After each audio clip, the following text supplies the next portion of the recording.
آیہ مبارکہ سورہ بقرہ آیت نمبر 27، اس میں خداوند متعال نے جو ہیں بعض منافقین کے بارے میں یا بعض دوسرے لوگوں کے بارے میں فرمایا کہ الذین ینقضون عہد اللہ من بعد میثاقہ، کہ وہ لوگ جو عہد خدا کو توڑ دیتے ہیں محکم قرارداد باندھنے کے بعد، وَيَقْطَعُونَ مَا أَمَرَ اللَّهُ بِهِ أَن يُوصَلَ، اور جن کے ساتھ تعلقات جوڑ کر رکھنے کا خدا حکم دے وہ ان تعلقات کو توڑ دیتے ہیں، اور وَيُفْسِدُونَ فِي الْأَرْضِ، اور زمین پر فساد پیدا کرتے ہیں، اور فرمایا نتیجہ اولئک هم الخاسرون، یہ لوگ خسارے میں ہیں، گھاٹے میں ہیں، یہ لوگ نقصان میں ہیں یہ لوگ۔ تو یہاں اس آیت میں خداوند متعال نے ایک تو عہد و پیمان ہے خداوند متعال کا، تو یہ کل عرض کیا کچھ عہد و پیمان انبیاء کے ساتھ ہیں کہ خداوند متعال نے ان سے عہد لیا ہوا ہے، کچھ عہد و پیمان خداوند متعال نے لوگوں سے لیا ہوا ہے، کچھ اہل کتاب سے خدا نے عہد و پیمان لیا ہوا ہے، تو ان کے ساتھ تعلقات رکھنا چاہیے، ان سب کو چاہیے کہ عہد و پیمان پہ برقرار رہیں۔ کچھ عہد و پیمان لوگوں سے ہے، تو لہٰذا جو عہد و پیمان توڑ دیتا ہے وہ خسارے میں ہوتا ہے، تو لہٰذا عہد و پیمان ایک مہم ترین چیزوں میں سے ایک ہے اسلام میں، حتیٰ کہ مشرکین سے اور کفار سے بھی اگر آپ نے قرارداد باندھا ہے تو اسے مکمل کرنا چاہیے۔ مثلا پیغمبر اسلام نے مثلا جنگ بندی کے لیے قرارداد کیا، مثلا بعض نے اسلام کی مدد کرنے کے لیے ان سے قرارداد باندھا کہ مسلمان ان کی حفاظت کریں گے، مثلا یہ لوگ جب جنگ ہو جائے تو یہ لوگ مسلمانوں کی مدد کریں گے، اس طرح کے معاہدے ہوتے تھے قرارداد۔ تو جس قسم کے بھی قرارداد پاس کیے ہیں آپ نے کفار مشرکین وغیرہ کے ساتھ حتیٰ کہ، تو انہیں بھی پورا کرنا چاہیے۔ تو یہ عرض کیا، اور جو ایک سوال تھا وہ رہ گیا، آج اس کا جواب یہاں پر انہوں نے بیان فرمایا۔ وہ سوال یہ ہے کہ خدا کا عہد کیا ہے؟ تو جواب میں جو خداوند متعال نے مثلا فرمایا لا ینال عہدی الظالمین، میرا عہدہ میرا عہد یہ ظالمین کو نہیں ملتا، یہ بھی عہد الہی ہے۔ تو اس آیت میں بھی عہد کے بارے میں بات ہوئی، ینقضون عہد اللہ، عہد یعنی معاہدہ۔ تو اس سے معلوم ہوتا ہے خداوند متعال عہد خداوند آسمانی راہبر ہے،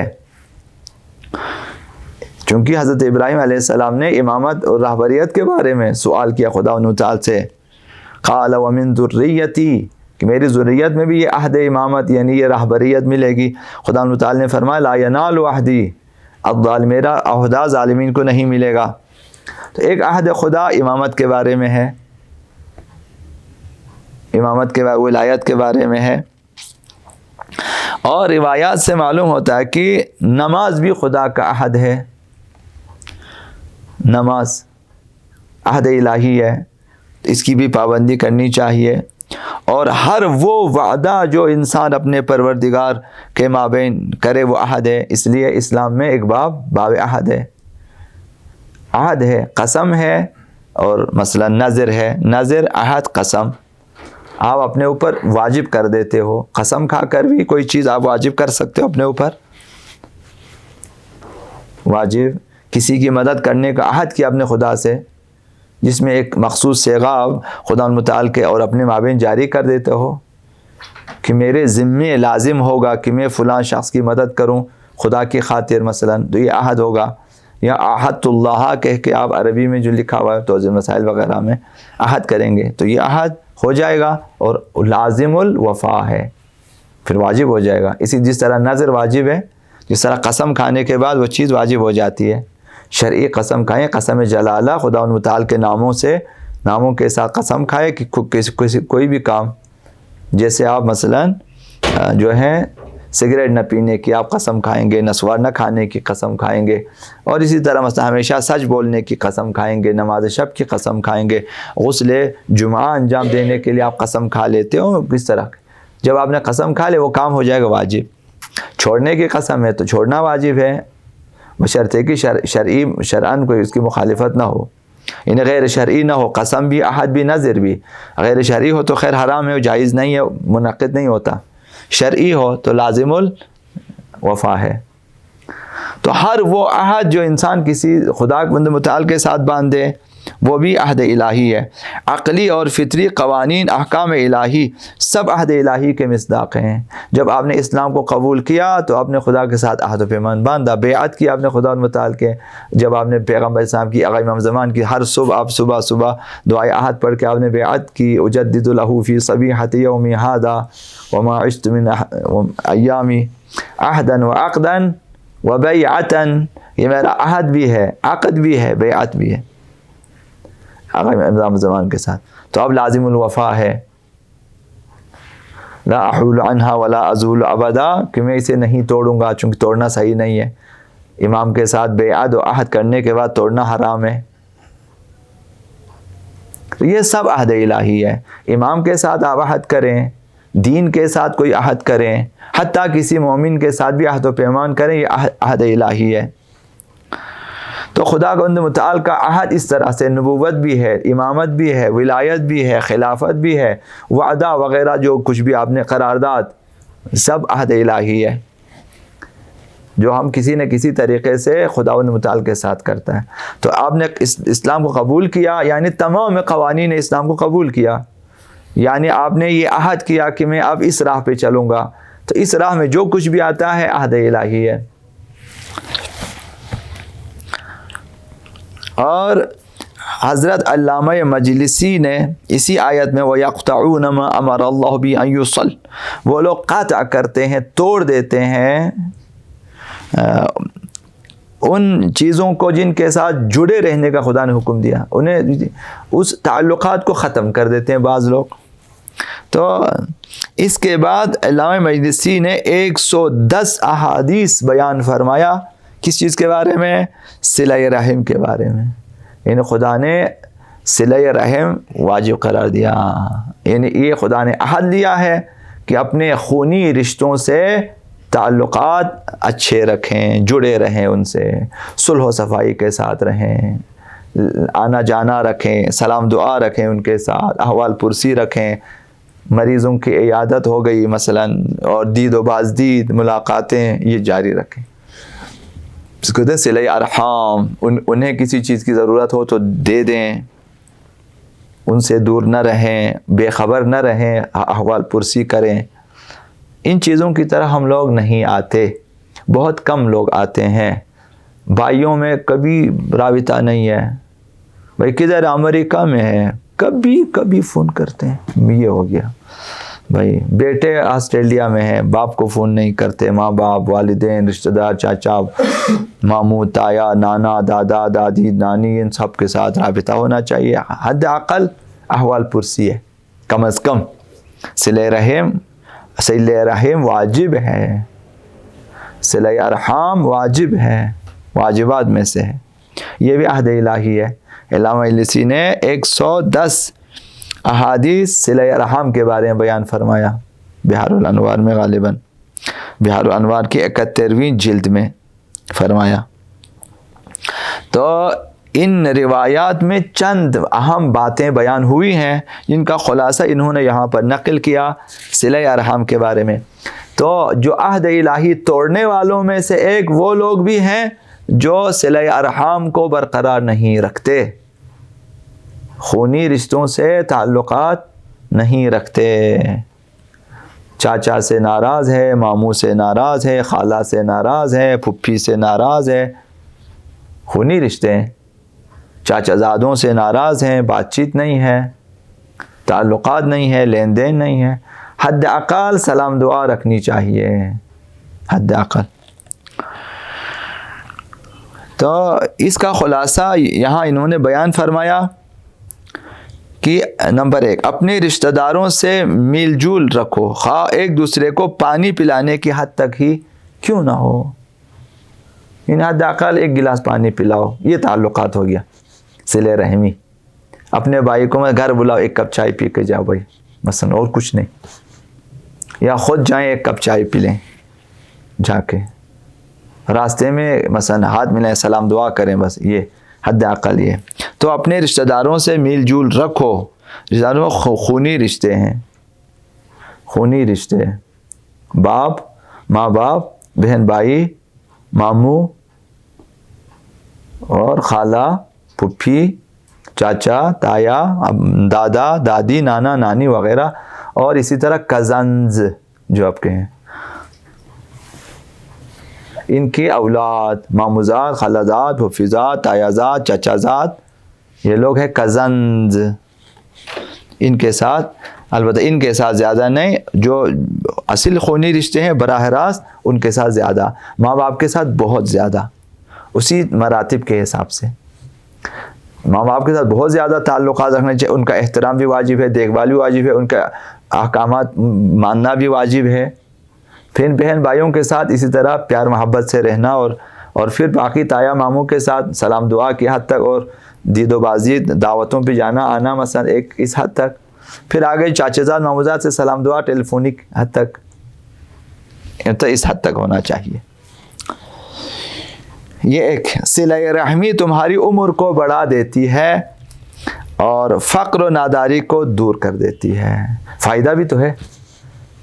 اگر دنیا میں زیادہ عمر کرنا چاہتے ہیں، رشتہ داروں سے جڑے رہیں، وہ آپ سے ناراض ہوں یا نہ ہوں، اس کو آپ نے چھوڑ دینا. یک طرفہ آپ کو کارروائی کرنی ہوتی ہے، یک طرفہ، کہ آپ نے ان کے ساتھ تعلقات رکھنا. لہٰذا ان کے ساتھ اگر کبھی اختلاف ہو جائے تو باتیں انتہائی سنجیدگی سے کریں، کہ آپ کو حد اقل بولیں یار کل کو سلام دعا بھی تو رکھنا ہے. اس کے لیے گنجائش رکھ کر ان سے گفتگو کریں. تمام تعلقات توڑ کے نہ آ جائیں وہاں سے کہ آئندہ تم میرا منہ نہیں دیکھو، میں تمہارا منہ نہیں دیکھوں گا، تم میرے جنازے پہ نہیں آؤ، میں تمہارے جنازے پہ، آج سے میں تمہارے لیے مر گیا، تم میرے. اتنی ساری کلوزنگ نہ کریں وہاں پہ. فل آخری اسٹیمپ بھی لگا کے آ جاتے ہیں کہ ہم دونوں ایک دوسرے کے لیے مر گئے. بڑی بڑی باتیں نہ کریں، مطلب اس طرح کی باتیں نہ کریں، چونکہ آپ نے صلہ رحمی کو برقرار بھی رکھنا ہے. تو یہ، اور اس کا فائدہ ایک عمر میں اضافہ ہو جاتا ہے، عمر میں اضافہ ہو جاتا ہے. ابھی یہاں پہ شاید بیان کرے نہ کریں، یہاں تک لکھا ہے کہ اگر کسی کا 3 سال باقی ہو عمر میں، صلہ رحمی کی وجہ سے 30 سال بڑھ جاتے ہیں. 3 صفر بڑھ جاتا ہے 30، اور قطع رحم کرنے پر صفر کم ہو جاتا ہے. 30 سال عمر 3 میں کم ہو جاتا ہے، کنورٹ ہو جاتا ہے. تو عمر کو بڑھا دیتی ہے اور فقر و ناداری کو دور کر دیتی ہے. سرمایہ پیسہ بھی آئے گا، عمر بھی بڑھ جائے گی. تیسری حدیث میں فرمایا کہ صلہ رحمی کے ذریعے تمہارے رزق میں وسعت آ جائے گی، کاروبار آپ کا بڑھے گا، تنخواہیں بڑھ جائیں گی. یہ ہوتا ہے صلہ رحمی. رشتہ داروں سے تعلقات اچھے رکھیں. فون کریں. آپ فون کرتے ہو ماموں کو؟ نہیں پتہ ہے نا مجھے، نہیں کرتے. ضرور واجب ہے. جو ماموں دور ہے فون نہیں کرتے ہو، پتہ ہے. بہترین قدم وہ قدم ہے جو صلہ رحمی کے لیے اٹھایا جائے. ایک قدم آپ اٹھائیں کہ آج میں نے بہن کے گھر جانا ہے، ماموں کے گھر جانا ہے، خالہ کے گھر جانا ہے، گھر جانا ہے. جائیں، سلام دعا کریں، واپس آ جائیں. کم از کم ٹیلی فون کریں. آج آپ کی چھٹی، آج سنڈے منڈے مثلا، اتوار سیٹرڈے سنڈے آپ کو چھٹیاں ہوتی ہے. صبح وہ ناشتہ واشتہ کریں، بس موبائل اٹھائیں، ایک ایک کر کے رشتہ داروں کو فون کریں، کیا حال ہے، ٹھیک ہیں، خیریت سے ہیں مثلا، اس طرح سے. یہ بھی صلہ رحمی ہے. تو بہترین قدم صلہ رحمی ہے. جایا کریں. موٹر سائیکلیں ہیں، سارے پہاڑوں کا چکر لگاتے ہو، رشتہ داروں کے گھر کیوں نہیں جاتے ہو؟ رشتہ داروں کے گھر جایا کریں. یہ عہد خدا ہے نا، الذین ینقضون عہد اللہ من بعد میثاقہ. عہد الہی باندھنے کے بعد توڑ دیتے ہو. وَيَقْطَعُونَ مَا أَمَرَ اللَّهُ بِهِ أَن يُوصَلَ. جن کے ساتھ خدا نے جڑے رہنے کا حکم دیا ہے ان تعلقات کو ختم کر دیتے ہو. بعض کو پتہ ہی نہیں کہ ہمارا ماموں کون ہے. کہتے ہیں ماموں کون ہے، پتہ ہی نہیں. یقین کرو بعض کو پتہ ہی نہیں ہے، کہتے ہم نے کبھی دیکھا نہیں. بعض کو تائے کا پتہ نہیں ہے، پتہ ہی نہیں. بعض کو دادا دادی کا پتہ نہیں ہے. اس طرح انہیں دور رہ تعلقات بالکل قائم نہیں کرتے تو بچے بھول جاتے ہیں. بہترین قدم وہ قدم ہے جو صلہ رحمی کے لیے اٹھایا جائے. 2 دن آپ کی چھٹی ہے، 2 دن آپ پہاڑوں پہ چکر نہ لگائیں، 2 دن آپ ہوٹلوں میں نہ جائیں. کٹ کر کے چلے جاؤ, 2 دن بھی آپ اوپر گزار کے آ جاتے ہو, رشتہ داروں میں نہیں جاتے ہو, 2 دن آپ رشتہ داروں کے گھر جائیں, فون کریں بھائی کل ہم آپ کے گھر آ رہے ہیں, کل آپ کے گھر ہے, وہاں سے اٹھیں, 1 کپ چائے ادھر جائیں, 1 جوس پئیں ادھر جائیں, کتنی خوشیاں زیادہ ہو جائے گی خاندان میں. اور فرمایا صلہ رحمی کے ذریعے خصوصی مقام تک جا پہنچو گے, خاص مقامات ہیں جو صلہ ارحم کرنے والوں کے لیے خدا متعال کے وہاں پہنچو گے. اپنے عزیزوں اور رشتہ داروں کے پاس جایا کرو, انہوں نے فرمایا احادیث میں ہے جایا کرو, خواہ وہ تم سے بے اعتنائی برتے, وہ تمہیں لفٹ نہیں کراتا پھر بھی جاؤ زبردستی, ہاں السلام علیکم خالہ جان, السلام علیکم مامو جان, تو بولیں کیا فرق پڑتا ہے, وہ بے شک آپ کو جو کچھ بھی بولے کہ جاؤ جاؤ آپ بولیں, پھر بھی آپ بولے السلام علیکم مامو جان, تایا جان, خالہ جان, مثلا جو بھی ہے, پھپھی جان, یہاں تو سب جان جان بولتے ہیں, جان آپ بولیں جہاں, بھلے وہ آپ کی پرواہ نہ کریں لیکن ایک دن یہ لوگ ضرور پچھتائیں گے. آپ 1 2 3 پھر آخر کب وہ بھی انسان ہے, پھر آپ سے دوستی ہو جائے گی, رشتے اور اس طرح دشمنیاں کم ہو جاتی ہیں, ناراضگیاں کم ہو جاتی ہیں. جی ہاں, جب آپ دور رہو گے شیطان بیچ میں ان نفرتوں کو بڑھا دیتا ہے نا, ان کو کھات مات دے کے خوب دلوں میں پروان چڑھاتا ہے, نفرتوں کو کدورتوں کو, جانے لگیں, یقین جانیں, آپ تجربہ کریں, آپ ناراض ہیں آپ جائیں, آپ وہاں آدھی ناراضگی وہیں دروازے پہ ختم ہو جائے گی آپ کی. ان کے پاس جانے کے بعد ناراضگی, یار میں کیوں اس قدر ناراض تھا میں, حالانکہ کوئی ایسی بات نہیں تھی. جائیں ٹھیک ہو جائے, خدا بھی مدد کرتا ہے اس میں, اکیلے آپ نہیں ہیں. تو اس حدیث کو یاد رکھو کہ اپنے عزیزوں اور رشتہ داروں کے پاس جایا کرو اگرچہ وہ تمہارے ساتھ بے اعتنائی کریں. احسن تم آگے, صلہ رحمی کیا کرو خواہ رشتہ دار نیک لوگ نہ ہوں, اچھے نہیں ہیں پھر بھی صلہ رحمی رکھیں. اچھے نہیں ہیں وہ لوگ, جھوٹ بولتے ہیں, غیبتیں کرتے ہیں, پھر بھی آپ کو دعوت پہ نہیں بلاتے, مثلا آپ کو گفٹ نہیں دیتے, آپ کو رشتہ نہیں دیا انہوں نے, پھر بھی آپ جایا کرو. اگرچہ وہ نیک نہ بھی ہوں تب بھی ان سے تعلقات یعنی حد اقل احوال پرسی کی حد تک, جنازے میں جانے کی حد تک, بیمار ہو تو عیادت کی حد تک ہونی چاہیے, حد اقل کم از کم اتنا ہونا چاہیے. صلہ رحمی کرو خواہ ایک سلام کی حد تک ہی کیوں نہ ہو. آپ کچھ نہیں کر سکتے, سلام تو کر سکتے ہو, سلام کریں. ابھی تو پہلے آسان ہو, پہلے تو آپ لکھ کے نہیں بھیج سکتے تھے, ابھی تو آپ موبائل بھیج سکتے ہیں, آپ بول بھی نہیں سکتے, سلام لکھ کے ٹائپ کر کے بھیج دیں, بھلے وہ ڈیلیٹ کریں یا نہ کریں, آپ سلام بھیجو. وائس میسیج کر سکتے ہو, السلام علیکم خالہ جان کیسی ہیں آپ, ٹھیک ہیں, خیریت سے ہیں, میں فلان ہوں. اچھی بات ہے, یہ بھی صلہ رحمی ہے. ایک سلام کے ذریعے کیوں نہ ہو, گھر پہ جائیں, اگر وہ آپ کو گھر میں آنے نہیں دے, باہر سے سلام کر کے جاؤ, باہر سے سلام کر کے جاؤ. صلہ رحمی موت اور قیامت کے دن کے حساب کو آسان کر دیتی ہے. مرنا آسان ہو جاتا ہے, قیامت کے دن حساب کتاب آسان ہے. صلہ رحمی کا فائدہ یہ ہے, بڑی آسانی سے انسان بڑے پیار سے مریں گے, اور قیامت کے دن بھی حساب کتاب آسان ہے. اور قطع رحمی کرنے والے بہشت کی خوشبو بھی نہیں سونگھ سکے گا. جو لوگ رشتہ داروں سے کٹ کر زندگی بسر کرنا چاہتے ہیں, ان کا کیا ہوگا, بہشت کی خوشبو بھی نہیں آئے گی انہیں, جنت میں نہیں جا سکتے. تو لہٰذا رشتہ داروں سے بھلے جو کچھ بھی کریں, آپ نے تعلقات ختم نہیں کرنا ہے, رکھنا ہے. بھلے وہ آپ سے نہ ملے, آپ ملا کریں, سلام کیا کریں. خلاصہ یہ واجب ہے, کوئی چارہ نہیں ہے اس میں. بندہ بولے یار وہ اگر ایسے ہوں جیسے بھی ہوں, ماں باپ کے لیے تو یہ کہا گیا اگرچہ وہ فاسق فاجر کافر بھی کیوں نہ ہو, تو تعلقات رکھنے. جی ہاں, صلہ رحمی اعمال کے پاکیزہ ہونے اور اموال کے بڑھنے کا موجب بنتی ہے. وسعت رزق, اور اعمال بھی پاکیزہ صاف اچھے اعمال کر سکیں گے. اپنے رشتہ داروں کی مالی امداد دوسروں کی امداد کرنے سے 24 گنا زیادہ فضیلت رکھتی ہے. وہ جو آپ دوسروں کو 1000 2000 10,000 20,000 ڈونیٹ کرتے ہو, وہاں اب 1000 رشتہ داروں کو دے دیں، وہ 24 گنا اس کا 24,000 بمقابلہ 1000، 1000 روپیہ رشتہ داروں کو دے دیں جو وہاں جن کو ضرورت ہے مالی امداد کے طور پہ، باہر دوسروں کو 24,000 دینے سے بہتر ہے۔ تو اپنے رشتہ داروں کو دیا کریں، ان کو دعوت دیا کریں، صدقات اپنے رشتہ داروں کو دیا کریں، ان کی مالی مدد کریں، آپ دوسروں کے بعد میں کریں۔ جی ہاں، چونکہ اپنے رشتہ داروں کو دینے کے بعد آپ فیس بک پہ نہیں دے سکتے نا، یار یہ تو رشتہ دار ہے، اس کو پتہ چل جائے گا۔ اب دوسروں کو دے کے تو فیس بک پہ ڈال دیتے ہو،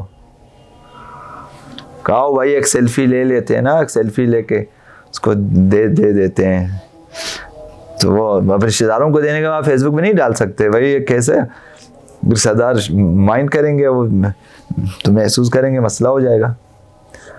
تو یہاں 1 بمقابلے 24 تو اپنوں کو دے دیں۔ صدقات کے پیسے آپ ویسے نکالتے ہو، اپنا صدقہ جمع کریں، 100 روپے جمع کر کے رکھیں، 1000-2000 ہو کسی رشتہ دار کو لفافے میں ڈال کے آپ دے دیں کہ یہ آپ کے لیے ہے۔ بولنے کی ضرورت نہیں، ہمارا صدقہ ہے آپ لے لیں، تو بے عزتی ہو جائے گا۔ کیوں بولتے ہو؟ بولنے نیت میں، ٹھیک ہے نا۔ کہیں بھی کبھی ہوٹل والا مستحق ہے، کبھی ریڑے والا مستحق ہے، کبھی دکاندار مستحق ہے، ٹھیک ہے نا۔ اب یہ تو اب رسم چلا کہ چنے بازی کر کے اس سے حد اقل 100 روپے کم کرنا ہے۔ اب 100 روپے کیوں کم کرتے؟ وہ بیچارہ ریڑا والا اس کے پاس کچھ بھی نہیں ہے، 100 روپے زیادہ دے کے آ جاؤ، بھائی یہ 100 میرے طرف صدقہ ہے اس کے لیے، ہاں تو اس کی مدد کرو، اس سے بھی کم کرتے ہو۔ اب اس بیچارے کے پاس ٹوٹلی 2-3 ہزار روپے کا سامان اس کے ریڑے پہ پڑا ہوا ہے، کچھ بھی نہیں ہے، وہ شکل سے مثلا پتہ چل جاتا ہے کہ وہ آپ کی طرح نہیں ہے۔ جہاں بڑوں کے پاس جائیں، بے شک آپ کریں چنے بازی، ٹھیک ہے کہ بھائی ایک مناسب ریٹ پہ آ جائیں، لیکن وہ بیچارے جو تو ہیں اس کی ٹوٹل آمدنی وہ کہہ رہے ہیں اس سے زیادہ نہیں ہے، اس پر بھی کم کرتے ہو۔ کم نہ کریں اس کو، 10-12 روپے۔ بڑے ہوٹلوں میں تو جن کا جو ہے وردی میں بیٹھے ان کو آپ 100 200 10 500 بھی ٹپ دے دیتے ہو، ہے نا، دے دیتے ہو، تو وہ تو آپ کی عزت ہے بھائی۔ اب اس نے پرچ میں ڈال کے لایا بھائی بقایا پیسہ، آپ اس میں سے 500 200 300 چھوڑ کے باقی جیب میں ڈالتے ہو، تو یہ 200 ادھر دے دو غریبوں کو، ادھر کیوں دیتے؟ ادھر تو ان کا اتنا ٹپ بنتا ہے کہ تنخواہ سے کئی گنا زیادہ دوسروں کے ٹپس لے لیتے ہیں وہ۔ اگر ادھر بھی ضروری ہو تو دے دیں۔ جی ہاں، یہ بھی صدقات اس طرح بھی دے سکتے ہو۔ جی ہاں، کسی سے سودا لے کسی اور کو دیں، یہ بھی صدقہ ہے۔ وہ بھی خوش کیا ہمارا سودا لے آپ نے، وہ بھی خوش کیا ہمیں کچھ دے دیا اس نے۔ اس طرح سے مومن کو زیرک ہونا چاہیے نا، المومن کو کئی جانی چاہیے، زیرک اسی طرح ہوتا ہے۔ تو اس طرح سے آپ صدقات خیرات اپنے رشتہ داروں کو دے دیا کریں۔ ابھی تو معلوم فیس بک پہ سارے لوگ بتا رہے ہیں کہ اس طرح مدد کریں، اس طرح مدد، اکثر غلط ہے، غیر اسلامی طور پر وہ لوگ مثلا کرتے ہیں، وہ ٹھیک نہیں ہے۔ وہ جو سکھا رہے ہیں ابھی، مطلب یہ سارے سوچی سمجھی سازش کے تحت بنا رہی ہے تمام ویڈیوز جو آپ کو دکھا رہے ہیں کہ یہ لوگ مطلب اس طرح مدد کریں، اس طرح مدد کریں، پیسے کا بنڈل پھینک دیتے ہیں، پھر اس کے بعد کہتے ہیں میرا نہیں ہے تمہارا ہے، جھوٹ بھی بولتے ہیں، خود بھی جھوٹ بولتے ہیں اس کا، جھوٹ میرا نہیں تمہارا، ہاں کچرے کے بوری میں ڈال کے دے رہے، یہ نیکی اس طرح کرتے ہو؟ تو اس کا کچرے کی بوری، اور وہ بھی جا کے بوری سے نکال لیتا ہے، تو بے وقوفی۔ اگر وہ کچرے کا ہے، جو لوگ کچرا جمع کرتے، تو اس میں سے وہ کیسے ڈھونڈے گا پیسہ؟ وہ جا کے کچرے میں ڈالنا چاہیے، یا وہ گھر لے جاتا ہے، اس میں سے پیسہ نکالتے ہیں، پھر خوشحال ہو اس میں پیسہ ہے۔ چونکہ جب کس کے پاس اسلام نہیں ہے، لاجک نہیں ہے، ہمیشہ وہ 2 نمبری کام کرتے ہیں، 1 نمبر والا نہیں ہے۔ ان میں آپ دیکھیں کہ ان میں غلطیاں کہاں پہ ہو رہی ہیں، بہت سارے جو نیکیاں سکھا رہے ہیں دوسروں اس طرح کریں، مطلب غلط سکھا رہے ہیں۔ تو اسلام نے اس طرح سے آپ کے لیے بہت سارے راہیں رکھ دی ہیں، بجائے اس کی کہ آپ اس دروازے کے نیچے سے پیسہ ڈالیں، بولے قسم میرا نہیں، آپ لوگوں کا اپنا ہے، اتنا جھوٹ بولنے کی کیا ضرورت ہے؟ 1000 کام اور بھی آپ کر سکتے ہو نا، کیا وہ جو دکاندار نے بھیجا مطلب اس طرح سے تھا، اس کے گھر جاتا ہے، پھر اس کے بعد دیکھتا ہے کہ ان کی حالت خستہ ہے، تو وہ ان کو نہیں بتاتے ہیں، جا کے سودا سلاب لا کے کہتے ہیں کہ تمہارے ابو نے بھیجا ہے، مثلا اس طرح کرتے ہیں مثلا، یا آپ کا وہاں رہ گیا تھا مطلب، یا کہتے ہیں آپ کا پیمنٹ ہو چکا ہے، ان کو اس طرح سے مدد کرتے کہ ان کی مثلا وہ نہ ہو۔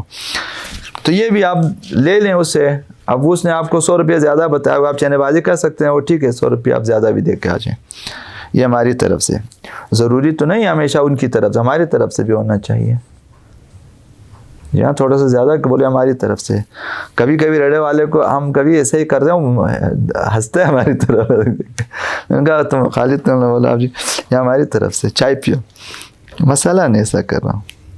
اپنے رشتہ داروں کی مالی امداد کرو، دوسروں کی مالی امداد کرنے 24 گنا زیادہ فضیلت رکھتی ہے، 24 گنا زیادہ۔ صلہ رحمی کرو اگرچہ 1 سال کی راہ چل کر کرنا پڑے، یعنی 1 سال آپ سفر کرو، یہاں سے کہاں پہنچو گے؟ اگر یہاں سے آپ چلے کہ یہاں سے کراچی کتنے دنوں میں پہنچیں گے؟ مثلا 1 سال چلے، پہلے 1 سال میں لوگ بر صغیر سے حج کر کے واپس آ سکتے تھے، مکہ جا کے آ سکتے تھے پیدل، یا گھوڑے پہ یا پیدل، سنا یہ ہے اس کی سال بھر کی مسافت ہوتی تھی، یعنی وہ وہاں سے اپنا سارا سامان اٹھا کے، چونکہ اب سال بھر کا خرچہ، 1-2 گھوڑے مثلا ان کے اوپر لاد کے پھر سفر کرتے تھے، الوداع کر کے پتہ نہیں اب ملے نہ ملے نا، اس طرح پھر حج مچ کر کے واپس آتے تھے، سال لگ جاتا تھا، یعنی اس حد تک بھی صلہ رحمی کے لیے 1 سال آپ کو چلنا پڑے، مثلا یہاں سے آپ کو جانا پڑے گا سعودی عرب، تو جا کے مل کے آ جائیں۔ ابھی تو دنیا نزدیک ہو گئی، طی الارض ہو گئی، ابھی تو نا راہیں مسافتیں کم ہو گئی، آپ دیکھ بھی سکتے ہو، سن بھی سکتے ہو، فون ملاؤ، خالی نمبر ملاؤ۔ 1 سال کی مسافت بھی چلنا پڑے، چلنا چاہیے۔ آخری کچھ پیغام ہے وہ پھر بعد میں پڑھیں گے۔ آقا امام صادق علیہ السلام نے فرمایا، میرے والد بزرگوار نے مجھے سفارش کی، جو لوگ تمہارے رشتہ داروں سے رابطہ نہ رکھیں تم ان سے تعلقات مت رکھو، جو لوگ تمہارے رشتہ داروں سے کٹ جاتے ہیں پھر آ کے آپ سے دوستی کرتے ہیں، آپ بولیں ان کے ساتھ تعلقات ٹھیک ہے، ورنہ میں بھی تمہارے ساتھ تعلقات نہیں رکھوں گا، دھمکی دے دو ان کو، یا بھائی کو بھائی تم کیوں ملنے نہیں آتے، بولے میں نہیں ملنا، تو بولے تو پھر ہم تم سے بھی نہیں ملتے، ناراضگی کا ایک اظہار کرو تاکہ وہ بھی شاید رشتہ داروں کے ساتھ ملے۔ محمد وعلی محمد صلی اللہ علیہ وسلم محمد وعلی محمد وعلی